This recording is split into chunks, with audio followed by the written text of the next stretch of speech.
In this video, I'm going to set up a Blackboard gradebook, and I'm just going to do the basics. So let's say we have a course with the following assessment scheme. There's going to be 3 quizzes worth 20 points each with the lowest one dropped, 3 homeworks, likewise 20 points lowest dropped, and 1 paper worth 20 points for a total of 100 points. So we'll look at different kinds of columns in your gradebook.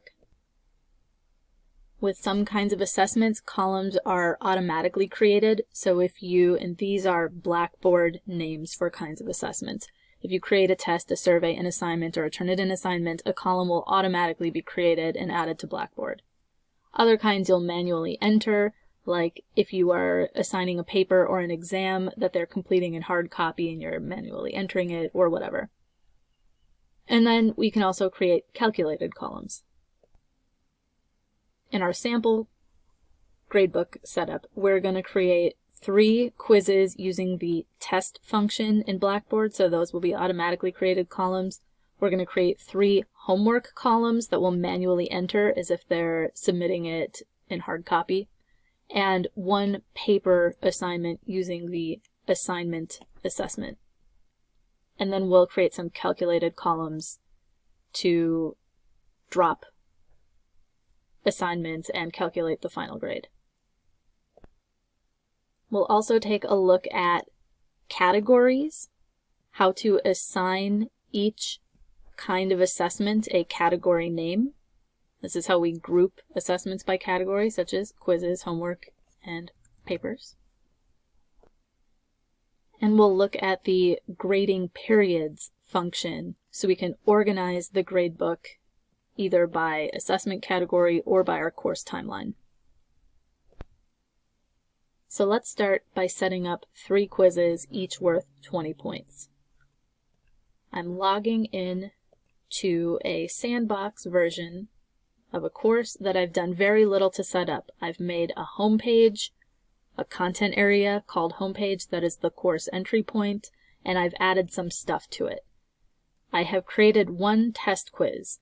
This is actually a link to a quiz which lives in the quizzes folder. Here's a link to the quizzes folder, which is actually a content area in my main menu. So here's the folder with test quiz inside. I've linked to, on the home page, to this folder, and this is the test that lives inside that folder. So I've already set up a quiz, but let's set up a new one just for fun. So the name of the kind of assessment is test. Anytime Blackboard is going to auto-grade something for you, it's called a test. So it's important to make it clear how you label things for your students, both in the syllabus and in Blackboard. Is this a quiz? Is it an exam? Is it a homework? Is it something that isn't worth any credit at all? Sometimes just because there's a score associated with something, they think it's part of their final grade, and the word test sounds important, right? So, but this is just the test function, and we're going to use it to create 3 quizzes, which is what I'm calling things in my sample syllabus. Okay, so we'll create a new one. Let's name it quiz number 1. We're not going to get fancy and add descriptions or instructions or anything at this point. And we're going to just add 1 quick, for ease, short answer question.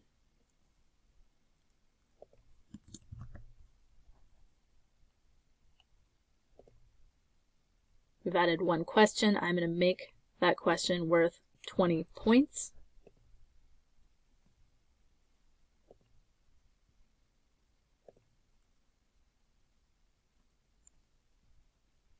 And now that we've set up the quiz, this is the part where we're setting up the various details, like let's make it available, and should we add an announcement, or open the test in a new window. I always click yes on this. I'm going to go through this part quickly because this isn't a video about how to create a quiz. I'm not going to set a due date. I am going to make sure it's included in the Grade Center calculations. And I'm not going to mess with any of this stuff. Just click submit. Okay, so now we have quiz number 1. I would like to just create a copy of this quiz. That's quickest, but I can't do it from here. What I need to do is go to my course management tools, to the test surveys and pools. I'm going to go to tests. I've got quiz number 1 here. Here's where I can copy a quiz. So now I've got a copy of it, which I'll edit and just name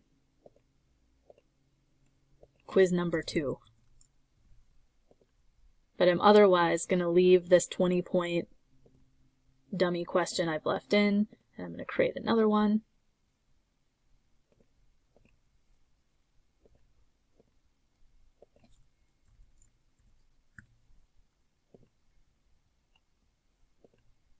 Okay, now I've created these quizzes, but they aren't deployed anywhere, so no grade column will have been created yet.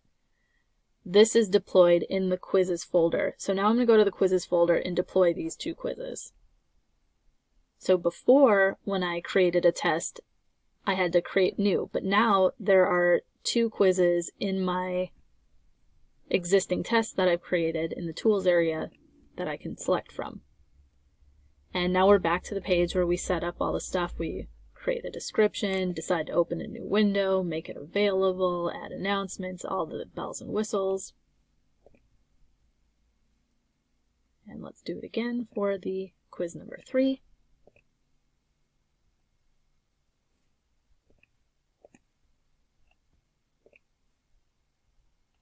Okay, so now there's 3 quizzes that we care about and 1 that we don't. That was just a test quiz. That's also a thing Blackboard is now keeping track of. Okay, so check. We have 3 quizzes worth 20 points each. Now let's create 3 spots where we can enter homework scores. Let's imagine that students are submitting their homework in hard copy or somehow just not submitting it in Blackboard. So we need to manually enter those scores.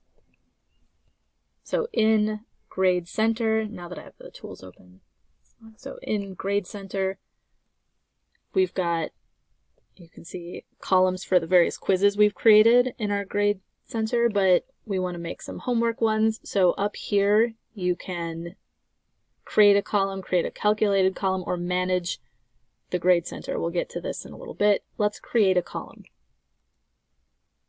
And let's call it homework number 1. And I'm not going to fill in any of this stuff, but I'm going to make it worth 20 points possible. Here, I could select a category. We haven't created any special categories yet, but if we had, I could do it when I create the assignment. We'll go back and talk about categories in a little bit. Give it a due date. Included in grade calculations, yes. I'm going to choose to show it to students, but not to show the statistics.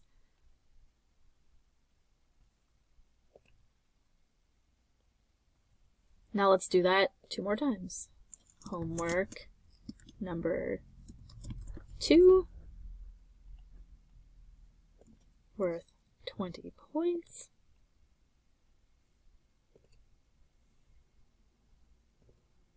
And homework number 3, worth 20 points. Okay, so now I've got 3 new columns in my Grade Center. So check, we have 3 homework columns worth 20 points each. And now let's create one place for a 20-point paper. So let's set up an assignment where students will submit a file with their paper. We could add it to the home page, or we could create a place for papers. I usually like to put activities if I have them doing quizzes or whatever, anything that they will actually be doing in Blackboard. I have a spot where they can do it. So I'm going to create a content area and I'll call it papers. I'm going to make it available. Oh, looks like I already have one called papers with nothing in it. But it is available, and it's got this little box thing here because there's no content in it, so students wouldn't see it if they logged in. But let's build an assignment. We can either have students submit their paper as an assignment or as a Turnitin assignment, and it really just depends on which tools you like. Turnitin has many more bells and whistles. Let's just do a basic assignment. call it paper. We could add instructions. We could upload some instructions. We could give it a due date. It definitely needs points possible. We said it was going to be worth 20 points. I'm not going to go through all the submission details, but it does have similarity detection software associated with it. That is pretty decent in my opinion. Competitive with Turnitin. Okay, the assignment's available. So now we have a paper.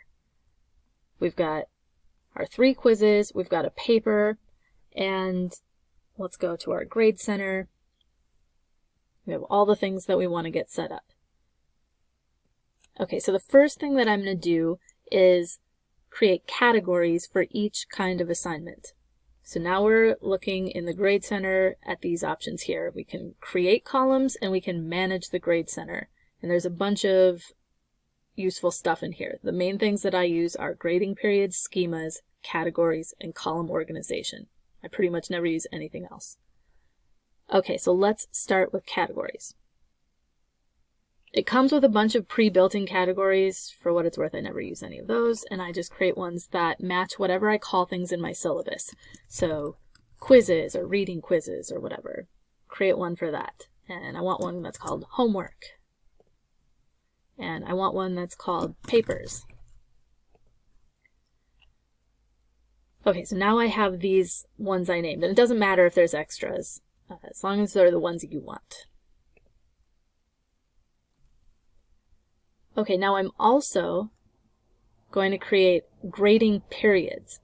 So I'll show you how we use these things we just created in a moment. What we just created were categories, and what we're going to do is label columns that go together. We'll call these ones homework, and these ones quizzes, and this one a paper.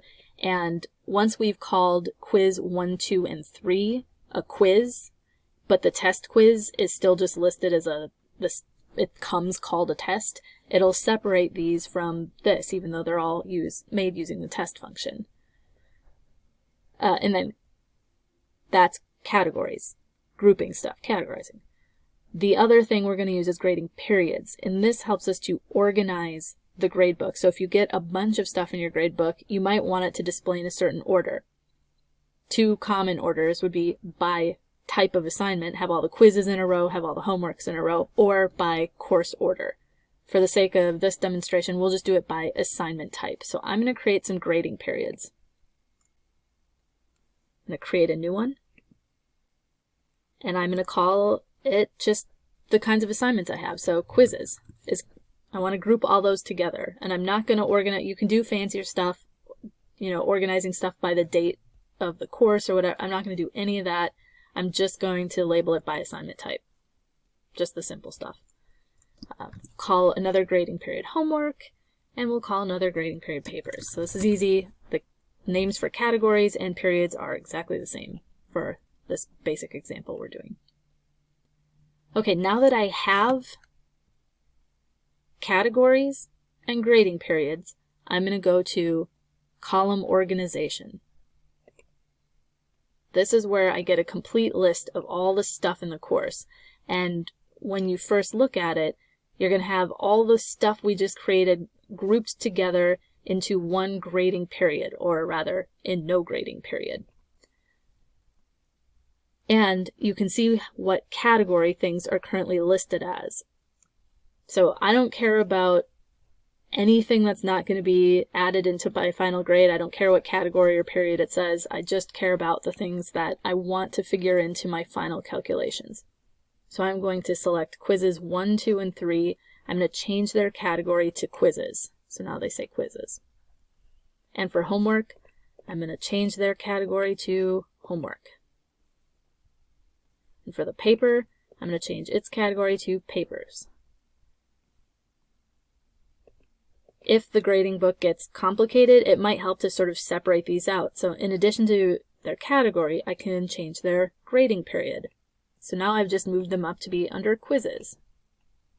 And likewise, I can do this with the homework. Change that to homework, change this to papers, and now I have quizzes, homework, and papers as categories.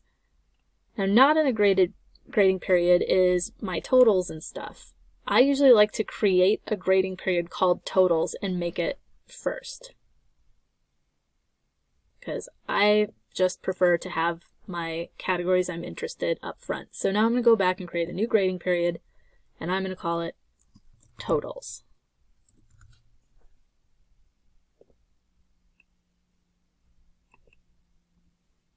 Go back to manage, column organization, and I'm going to move any we'll create new columns, or we can, as well as the ones that came created, but I'm just going to move these to totals. And I also care about the order all of these things are in. I want the totals to be first. So up here, each of these you can use to organize. You can drag and drop things. I think you might even be able to drag and drop the whole. Yeah, you can drag and drop this, but sometimes if it gets long, the scrolling and dragging and dropping doesn't work well, so you can just organize it here. Okay, so now the totals are up front. You can also hide stuff that you don't want to look at, like whether or not the student is available. I never look at that, so I'm going to hide that column. Or the student ID. I don't really need to know their ID. Or their username. That's useless to me. And if you want to fill in up instead of their given first name, like their preferred name or something, that's a column you can add too. Okay, so now my grade book looks like name, last access, and then my totals are right up front. And then my quizzes are all together next. And then my homework after that, and then the paper, and then stuff that didn't get a category or a period because it wasn't really one of the essential assignments that contributes to the final grade. Okay, so what we have now is we have created columns for each of the kind of assignment, we've categorized them, and we've organized the gradebook into periods just so it's clear what you're looking for. Now our final thing to do is to create a calculated column. So let's just use the total column they gave us, which is both the weighted total and the total are calculated columns. Because this is just the basics, I'm not going to worry about weighted. That's why I picked 100 points, so it would be nice. No weighting necessary. Okay, so let's edit this column. You can change your description as needed. Okay, so now what we're going to do is we're only going to use selected columns and categories. You could also do this by grading period, but let's just do columns and categories. And we're just going to pick categories. That's one of the nice things about having categories. Everything is in a category, so we'll just pick all of our categories. Highlight them, add them over here. Now for the homework, we're going to drop the one lowest. And for quizzes, we'll drop the one lowest. And you can have it calculated as a running total or not.